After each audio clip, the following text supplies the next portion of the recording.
நெல்லையில் நடந்து வரக்கூடிய இந்த பாஜகவுடைய பூத் கமிட்டி மாநாட்டில் உள்துறை அமைச்சர் அமித் ஷா பேசி வருகிறார். காட்சிகளை பார்க்கலாம்.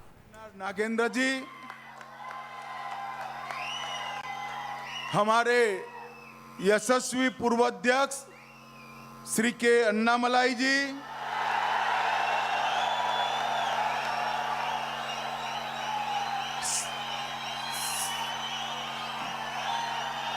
श्री ए मुथु पलेवेरम जिला अध्यक्ष जी, डॉक्टर पी सुधाकर रेड्डी सह प्रभारी तमिलनाडु,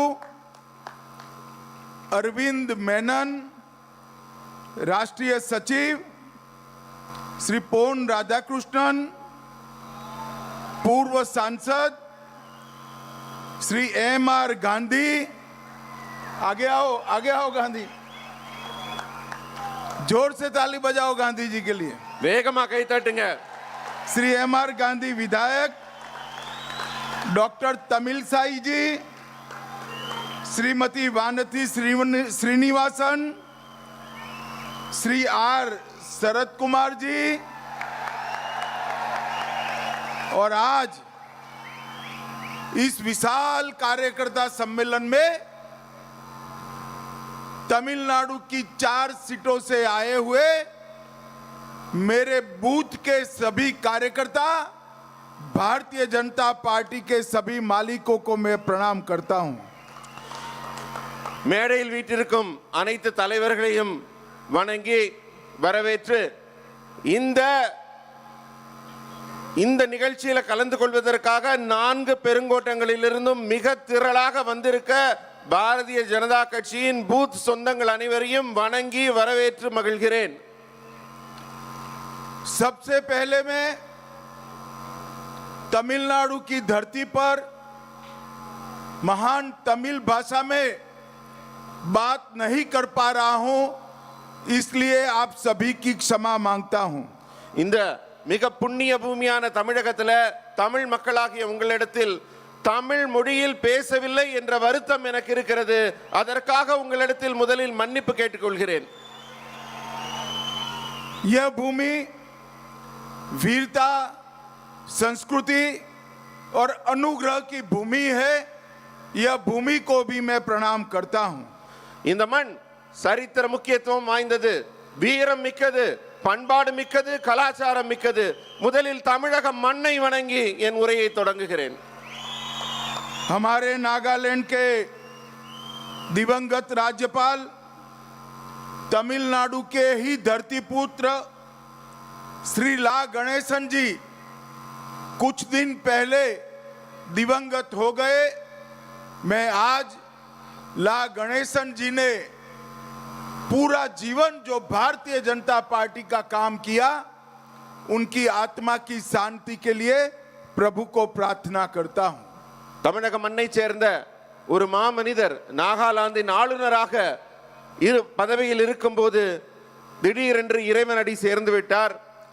தன் வாழ்க்கையே பாரதிய ஜனதா கட்சிக்காக தியாகம் செய்த அந்த மாமனிதரின் ஆன்மா அமைதி பெற வேண்டும் என்று அவருக்கு நினைவஞ்சலி செலுத்தி நான் இங்கே என் உரையை தொடங்குகிறேன். सबसे पहले मैं देश के प्रधानमंत्री नरेंद्र मोदी जी और पार्टी अध्यक्ष श्रीमान नड्डा जी को धन्यवाद करना चाहता हूं कि हमारे तमिलनाडु के ही नेता सीपी राधाकृष्णन जी को उपराष्ट्रपति पद का प्रत्याशी बनाया है. நான் முதல்ல பாரத பிரதமர் திரு நரேந்திர மோடி அவர்களுக்கும் தேசிய தலைவர் திரு நட்டா அவர்களுக்கும் எனது மனமார்ந்த நன்றியை தெரிவித்துக் கொள்கிறேன். ஏனென்றால் இந்த மண்ணை சேர்ந்த தமிழரான சிபி ராதாகிருஷ்ணன் அவர்களை நாட்டின் மிக உயரிய பொறுப்பான துணை ஜனாதிபதியாக முன்னிறுத்தி இருக்கிறார். मैं तमिलनाडु की जनता को भी ये बताने आया हूं कि अब राज्यसभा में उपराष्ट्रपति पद पर आसीन होने के बाद सभापति के रूप में तमिलनाडु का बेटा श्री सीपी राधाकृष्णन विराजमान होने वाले हैं.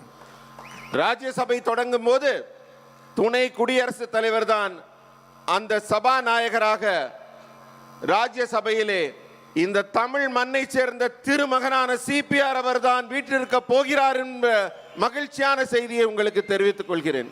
मित्रों, पहले भी एनडीए ने ही एपीजे अब्दुल कलाम जी को भारत का राष्ट्रपति बनाकर ये सम्मान दिया था.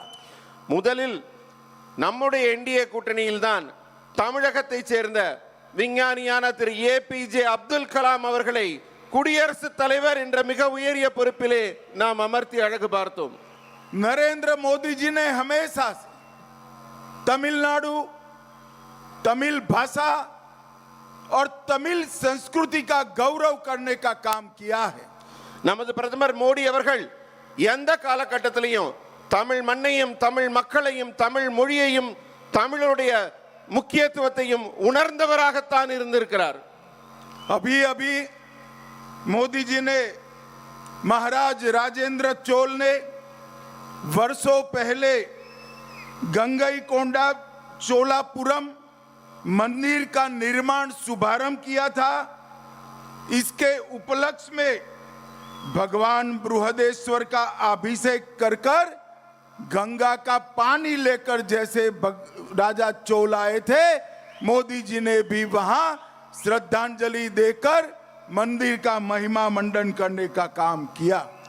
தமிழ் மண் மொழி மக்கள் பண்பாடு இதையெல்லாம் பாதுகாத்து வரும் நம் பாரத பிரதமர் மோடி அவர்கள் இப்பதான் சமீபத்தில் தஞ்சையில மிக பிரபலமான நம்முடைய சோழ மன்னர் ராஜேந்திர சோழன் அவர்களின் நினைவை கொண்டாடும் வகையிலே கங்கை கொண்ட சோழபுரத்தில் அவருடைய திருவுருவ சிலை நிறுவி அவருடைய நினைவை போற்றி மாபெரும் விழா எடுத்தார். அது மட்டுமல்ல, பிரதமர் பிரகதீஸ்வரர் கோயில்ல எப்படி கங்கையை கொண்டு அங்கேருந்து கங்கையை கொண்டாரோ, கங்கையின் புத்திரரான நமது மோடி அவர்களும் கங்கை நீரை கொண்டு வந்து இங்கு அபிஷேகம் செய்து வரலாற்றை இன்னொரு முறை நிகழ்த்தி காட்டி இருக்கிறார். सौराष्ट्र तमिल संगमम, काशी तमिल संगमम और पवित्र गण तिरुकुल्लर को 13 भाषाओं में अनुवाद करने का काम नरेंद्र मोदी जी ने किया है. காசி தமிழ் சங்கமம் என்ற மிகப்பெரிய நிகழ்வு ஆண்டாண்டு நடைபெறுகிறது. இது மட்டுமல்ல, சௌராஷ்டிரத்துக்கும் தமிழகத்துக்கும் இருக்கும் உறவை போற்றும் வகையிலே சௌராஷ்டிரா தமிழ் சங்கமம் நடைபெற்றது. நம்முடைய மிகப்பெரிய தெய்வீக கவியான திருவள்ளுவரின் திருக்குறளை 13க்கும் மேற்பட்ட மொழிகளிலே இப்போது மொழி மாற்றம் செய்து மோடி அவர்கள் தமிழுக்கு அணி சேர்த்திருக்கிறார். मित्रों, अभी अभी थोड़े समय पहले पहलगांव में पाकिस्तानी आतंकवादियों ने हमारे निर्दोष नागरिकों की हत्या की. मोदी जी ने वादा किया था कि आतंकवादी और उनके आकाओं को हम सबक सिखाएंगे, और मोदी जी ने ऑपरेशन सिंदूर की परमिशन देकर पाकिस्तान के घर में घुसकर इनके आतंकी अड्डों को समाप्त करने का काम किया है. சமீபத்தில் அப்பாவி பொதுமக்களை எல்லாம் மதத்தின் பெயரால கொலை செய்த மிகப்பெரிய துக்ககரமான ஒரு நிகழ்வு பெஹல்காமில் நடைபெற்றது. அப்போது நமது பாரத பிரதமர் மோடி அவர்கள் இந்த தீவிரவாத தாக்குதலை வேரோடு அழிப்போம் என்று சபதம் பூண்டு பாகிஸ்தானில் இருந்து செயல்பட்ட ஒவ்வொரு தீவிரவாதியின் வீட்டில் புகுந்தும் தாக்கி அவர்களை அழித்து ஆபரேஷன் சிந்தூர் மூலம் சாதனை படைத்திருக்கிறார். और मित्रों, ऑपरेशन सिंदूर ने आतंकवादियों के अड्डों को और उनके आकाओं को समाप्त किया, और ऑपरेशन महादेव ने ये तीनों आतंकवादियों को समाप्त कर कर हमारे नागरिकों का बदला लेने का काम किया. ஆபரேஷன் சிந்தூர் மூலம் தீவிரவாதத்தின் முதுகெலும்பையே முறித்து காட்டினார் நமது மோடி அவர்கள். ஆபரேஷன் மகாதேவ் நடவடிக்கையின் மூலம் எந்த நபர்கள் அந்த தாக்குதலில் ஈடுபட்டார்களோ அவர்களை கண்டறிந்து அவர்கள் अழிக்கப்பட்டார்கள். भाइयों बहनों, तिरुवल्लुवर ने सदियों पहले तिरुकुल्लर में शेर की व्याख्या की थी, राजा की व्याख्या की थी. वही राजा होता है जिसके पास सेना, प्रेम करने वाली प्रजा, धन, मजबूत सहयोगी और शक्तिशाली किले होते हैं। नरेंद्र मोदी जी आज तिरुवल्लुवर की वो राजा की व्याख्या को जमीन पर उतारने में सफल हुए हैं।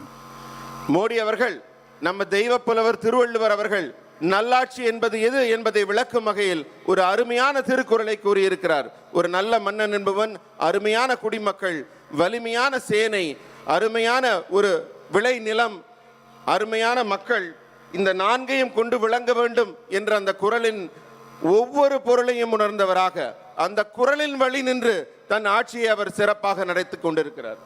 भाइयों बहनों, अभी लोकसभा में मोदी जी ने 130वां कॉन्स्टिट्यूशन अमेंडमेंट बिल रखा।